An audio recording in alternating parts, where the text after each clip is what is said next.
So that footage is footage that I shot last night. I came home from dinner and it's been very overcast here lately, and that is the new flower moon. And I saw it peeking out from behind the clouds, ran into the house, grabbed my camera, my tripod, went out into the yard and shot the moon. And this is part of something I've been working on for the better part of this year, and I want to talk about in this video today. I have a project in mind. I have no idea what it's going to look like in the end or what it's going to end up being, but I want to involve the moon somehow. And so I've had this in my mind for a while, and I wanted a good starting place, and I wasn't sure where to start, so much like a painter would work, you've got to grab a pencil and a sketchbook and just start drawing. I've been grabbing my camera and I've just been shooting the moon and trying to do this in different ways.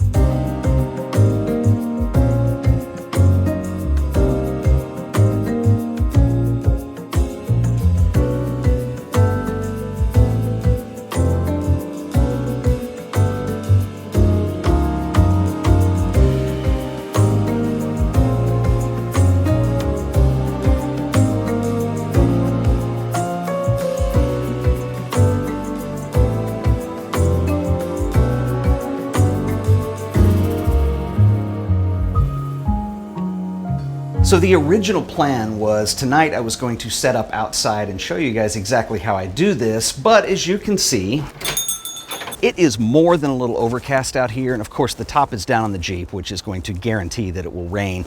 So I don't think we're going to get a lot of moon tonight, and I'm not even really sure where this project is going, like I mentioned. It's just something where I've been taking a lot of pictures and making these little movies, and I share them on social media, and inevitably, every time I do that, somebody asks me, what lens are you using? So I'll talk you through some of the gear that I'm using for these moon shots. So this is the Nikon Coolpix P900, which is Nikon's version of a bridge camera. Now, this is not a great camera, and I'll get into that in a second. There are people who make great bridge cameras, like Sony and Panasonic. I reviewed the Sony RX100 Mark III last year, but it's also very expensive. And the whole idea with the bridge camera is that it's somewhere between a DSLR, but it has a fixed lens, so it sort of has a point-and-shootness to it.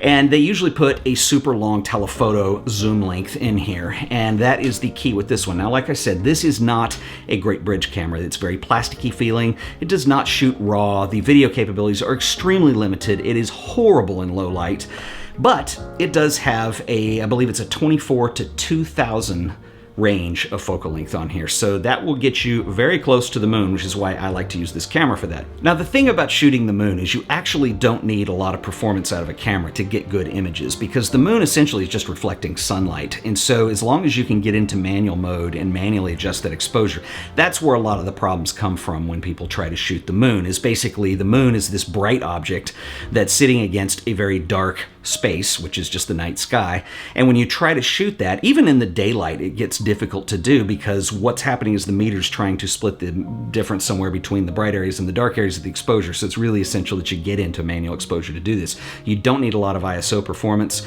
The other thing that's nice about this camera is it does have, I believe it's optical image stabilization in here, but it's good enough, and you kind of do need that when you're at really long telephoto lengths if you're shooting still images. I use a tripod for everything, and I've had some wind issues on the tripod, and the other thing is this optical image stabilization, and some cameras just do this. It does this thing where if the camera's sitting still, it just turns itself off, and so it can get really jiggly right before you take the picture, and so sometimes you just kind of have to move it around. It's very janky, but you can get used to shooting on this. Now, there are a number of ways that you can go about getting a long telephoto lens to photograph the moon, and I've done some of these in these videos before. I've used crop sensor cameras with adapters and then really long 35mm manual focus lenses. That works certainly well.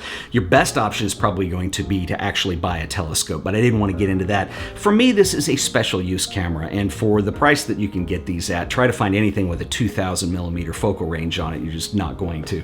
And so for me, it's a special use camera. I treat it kind of like a GoPro. You're not going to do a whole feature-length movie on it, but when you need it for one scene or something specific, it's there and it does the job. The idea of incorporating the moon into some kind of project has been something that's been on my mind for a long time, and this was originally inspired by two of my favorite photographers, Keith Carter and Lisa Oppenheim, who are very different photographers and approach the moon moon in two very different ways. Keith has this sense of mysticism, maybe this sense of metaphor to his work in the way he incorporates the moon.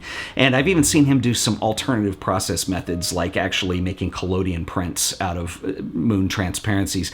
Whereas Lisa Oppenheim comes at it from a very different perspective, being a conceptual artist, and she's done some amazing stuff with the idea and the image of the moon. And the moon, to me, is something that's fascinating. It's something that has been with humans since the dawn of time. It's something we've all had experience with. It goes in these cycles that are somewhat predictive. We've only ever visually been able to see one side of the moon. It only exposes one side of itself to us. Nobody's ever seen the dark side of the moon unless you've gotten a satellite or something to go around, or have been lucky enough to have been an astronaut. But there's something very fascinating about it. There's a utilitarian purpose that the moon serves, and there's also kind of this mystical kind of purpose that people have had certain beliefs around the moon, like it controlling our own sanity even. So it's something that I think is just really special to human beings and very unusual.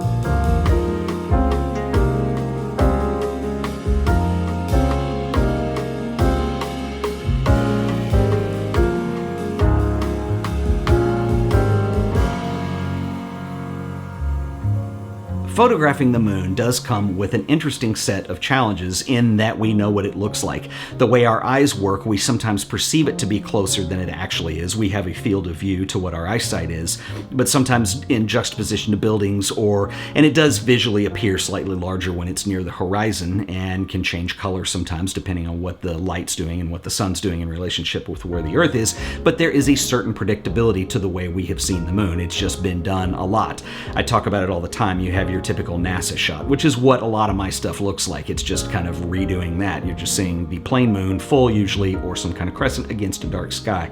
So what do you do with that? What are the possibilities that are there? And that's just kind of why I've started photographing that and been working on that this year, so I can just start doing it and start getting a feel for that. So I've been thinking about this a lot, and maybe it would be interesting to make this one of the photo assignments. I don't know. It's hard to do if you don't have a long telephoto lens or a camera where you can definitely control all the manual exposure, but maybe that's something that would be interesting to try at least. I don't know. I'd love to know your thoughts on that. And have you guys photographed the moon, and what is your experience with that? I think that a lot of these issues that I'm talking about are commonalities, because when you are photographing something, you want to try to make it creative and put your own voice into it. And the moon, as familiar as it is to everybody and has been since the beginning of mankind, I think there is also a challenge there to make it unique. So the original plan, the moon is going to rise before sunset, so I was going to get out and actually record this video while I was making pictures so I could show you what I'm doing, and unfortunately with the cloud cover, that's the hand I'm dealt, so c'est la vie. Anyway, so it won't happen tonight. I'll have to do that in a future video. So if you enjoyed this video though, please remember to like it, share it, subscribe to The Art of Photography for more videos, and I will see you guys in the next one. Until then, later.